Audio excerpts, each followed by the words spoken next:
बचाओ बचाओ, कोई है? दीदी, अरे भाई जल्दी, डप्पू की आवाज है ना? छत पे कोई, जल्दी आओ। राम, क्या हुआ मेरे डप्पू को?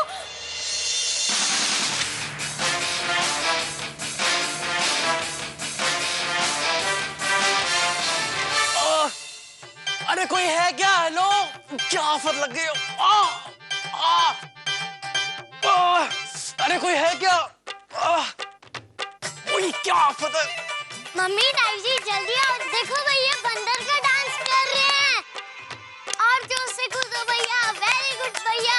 हम आपके लिए गाना गाए भैया। अबे चुपका, ढोलू के बच्चे खड़ा खड़ा देख के जाके किसी को बुलाता क्यों रहा? क्या हुआ बेटा, क्या हुआ? माँ, क्या क्या हुआ मेरे बच्चा? क्या बात है? माँ पीछे पीछे पीछे क्या है? कौन है? अरे पीछे तो कोई नहीं है बेटा। अरे माँ, पीठ पे पीठ पे। ओ माँ, हे भगवान, ये तो वो कांटेदार पौधे का हिस्सा है। यहाँ कैसे बेटा? अरे बैठ बेटा, बैठ जा आराम से। न जाने किसकी नजर लग गई मेरे बच्चे को। रुक रुक बेटा, हिल मत, रुक रुक रुक। बस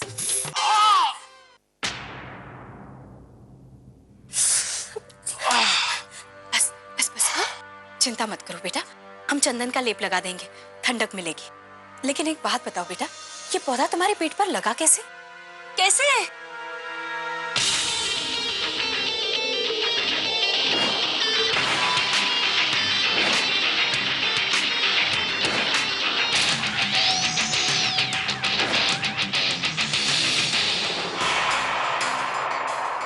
पता नहीं ताई जी, मैं चुपचाप वहां एक्सरसाइज कर रहा था, पता नहीं कहां से और कैसे ये कांटे का टुकड़ा आकर मेरी पीठ में लग गया।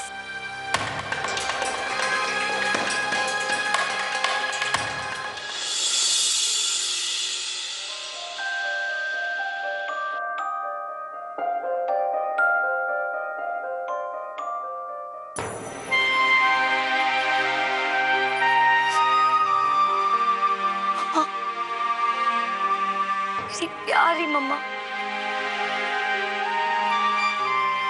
आपने क्या सोचकर ये घर, ये लोग मेरे लिए ठीक समझे? हाँ,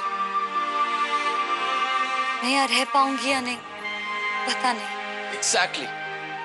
मैं भी यही सोच रहा हूं।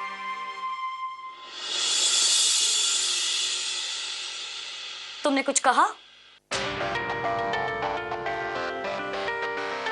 एक बात मेरी कान खोलकर सुन लो, तुम कहां से भी आई हो और कैसे भी पली बड़ी हो, आई रियली डोंट केयर, लेकिन तुम जैसी बदतमीज और बिगड़ैल लड़कियों में ना मुझे कोई इंटरेस्ट नहीं है, समझी?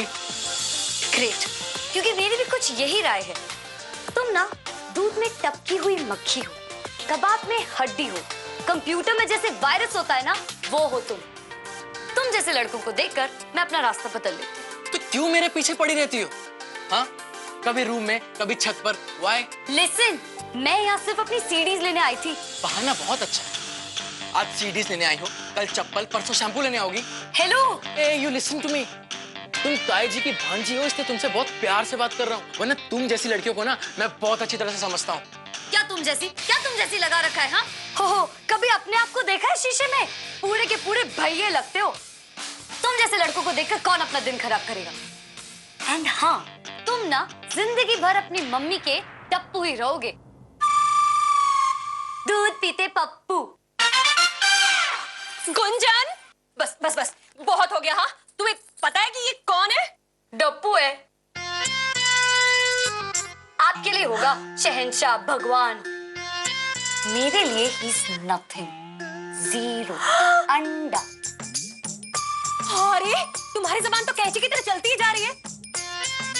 अगर ये चुप है तो इसका मतलब ये नहीं कि डप्पू को तुम। माँ, डप्पू नहीं। मैं क्या करूं आपके डप्पू का? आरती उतारूं उसकी? अरे बड़ों से बात करना तुम्हें सिखाया नहीं किसी ने? जो मन में आया मेरे डप्पू से बोली जा रही हो? मयंक। हाँ, मयंक से बोली जा रही हो? अच्छा हो दीदी, आप आ गई।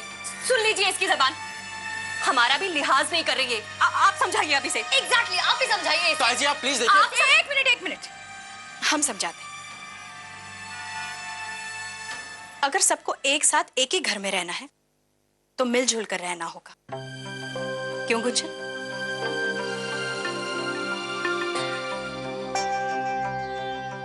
अब देखो तो, तुम सबकी बातों में हम भूल ही गए। बेटा तुम तो जानते हो ना ताई जी गणित में कितनी जीरो है। तो चलो ना हमारा हिसाब जरा देख लो। जी ताई जी।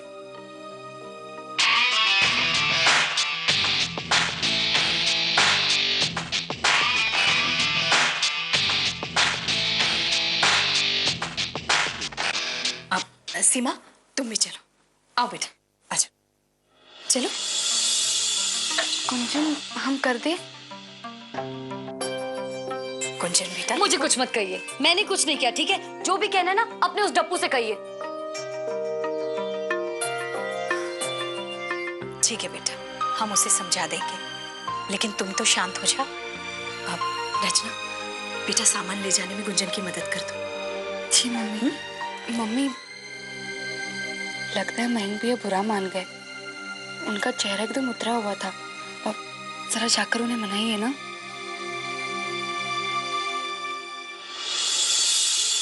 लाओ गुंजन हम कर देते।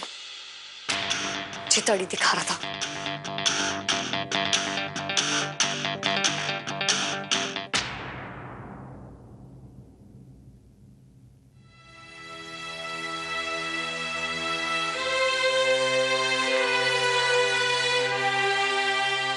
सीमा गुस्सा थूक दो ना। हम अभी गुंजन को भी खूब समझा कर आ रहे हैं। उसकी भी सोचो, माँ नहीं है बेचारी, अपने घर से इतनी दूर, नया शहर, नया घर परिवार, यहाँ के नए तौर तरीके, थोड़ा समय तो लगेगा ना समझने में। और फिर ऐसे अचानक उसका कमरा भी छीन गया। उसके साथ सब्र से काम लो। देखो सीमा, जहाँ 4 बर्तन एक साथ रहेंगे थोड़ी बहुत आवाज तो आएगी ही ना, लेकिन बर्तन तो साथ ही रहेंगे ना। हम सब मिलजुल कर रहेंगे तो धीरे धीरे एक दूसरे की आदत भी पड़ जाएगी और लगाव भी बढ़ेगा। माना कि गुंजन मुंबई से आई है, दिखने में और बोलने में थोड़ी बड़ी दिखती है, लेकिन है तो बच्चे ही ना। हम उसे थोड़ा प्यार देंगे, थोड़ा सहारा देंगे तो धीरे धीरे वो हमारे साथ घुल मिल जाएगी। देख लेना, जैसे कि तुम शादी के बाद इस घर में घुल मिल गई थी।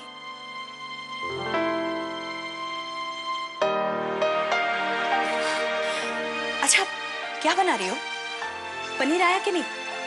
आज हम मयंक के लिए ना पनीर का कोफ्ता बनाएंगे, उसका पसंदीदा। उत्तरी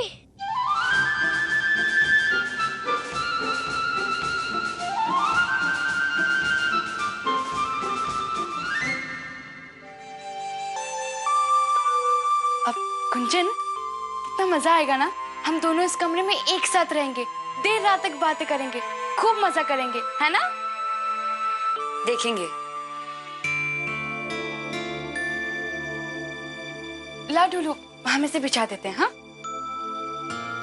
जिस कमरे में रहना है तो मुझे इसे अपने तरीके से बनाना होगा। एक तो उस टप्पू ने मेरा दिमाग खा लिया है। उसका कमरा नहीं हो गया, महल हो गया, और 4 डाले अपने कमरे का। पता नहीं कौन सी दुनिया से आया है, अपनी मम्मी का डप्पू। रचना, तुम्हारे डप्पू भैया क्या बचपन से अपनी मम्मी के पल्लू से चिपके रहते थे? हमारे मयंक भैया बहुत स्मार्ट है।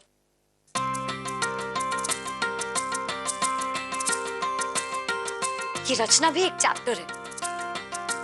उस बोर मयंक को ग्रेट समझती है। इस कुएं में रहेगी तो दप्पू जैसे कद्दू बैंगन को हलवा ही समझेगी ना। एनीवे, मुझे क्या, जो मन में आए सोचे।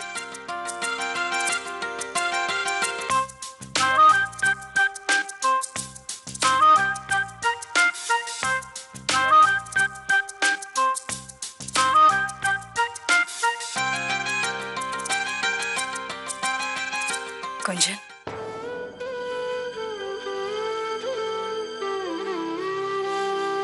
बेटा हम तुम्हारी हालत समझ रहे हैं।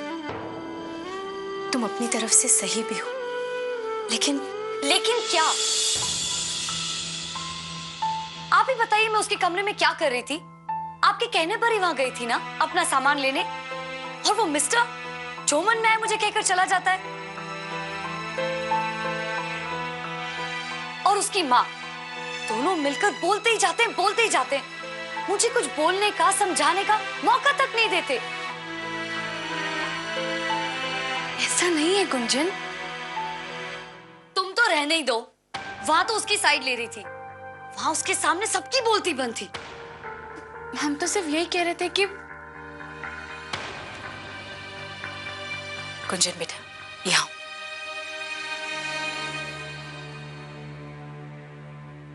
बेटा, तुम अपने सारे दुख दर्द हमें बता सकती हो। हम तुम्हारी बात सिर्फ सुनेंगे ही नहीं, उसे मानेंगे भी बेटा। बताओ हमें, तुम्हारे मन में क्या है? हम सुनना चाहते हैं। ठीक है, आपने कहा था ना सिर्फ 6 महीने की बात है, कहा था ना।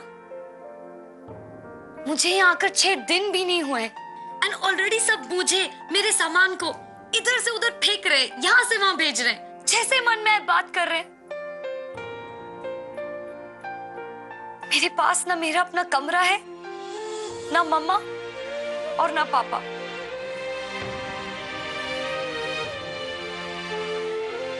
अब आप ही बताइए, ऐसे में मैं यहाँ 6 महीने कैसे रहूं? ये क्या है? खोलो और देखो कि हमारे सबसे पसंदीदा झुमके। अच्छे हैं,